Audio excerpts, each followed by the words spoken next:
खोटे अहवाल बनवून आपल्याला जेलमध्ये टाकण्याचा सरकार प्रयत्न करत आहे। एसआयटी नेमण्यात आली आहे। 9 दिवस झाले एसआयटीची वाट पाहतोय, कधीही या, मी कोणालाही घाबरत नाही, जरांगेंचं वक्तव्य।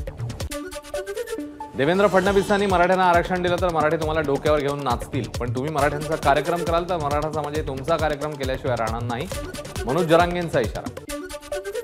बीडच्या पाटोद्यातील पिंपळवंडी इथे मनोज जरांगेंच्या उपस्थितीत अखंड हरिनाम सप्ताहाची सांगता। मराठा समाजातले लोक मोठे झाले पाहिजेत हा आपला उद्देश, त्यामुळे आता आरक्षण घेतल्याशिवाय गप्प बसणार नाही, जरांगेंचं वक्तव्य। येत्या 24 तासात अनेक राज्यांमध्ये वादळी वाऱ्यासह पावसाची शक्यता। विदर्भ आणि मराठवाड्यातल्या काही जिल्ह्यांमध्ये रिमझिम पावसाचा अंदाज। जनशताब्दी एक्सप्रेस आता हिंगोलीपर्यंत धावणार। 10 मार्च पासून प्रवाशांना सीएसएमटी ते हिंगोली प्रवास करता येणार। मध्य पश्चिम आणि कोकण रेल्वेची होळी विशेष रेल्वे गाड्या चालवण्याची घोषणा। अहमदाबाद मडगाव, पनवेल सावंतवाडी, उधना मंगळुरू, सुरत करमाळी या होळी विशेष गाड्या चालवण्यात येणार।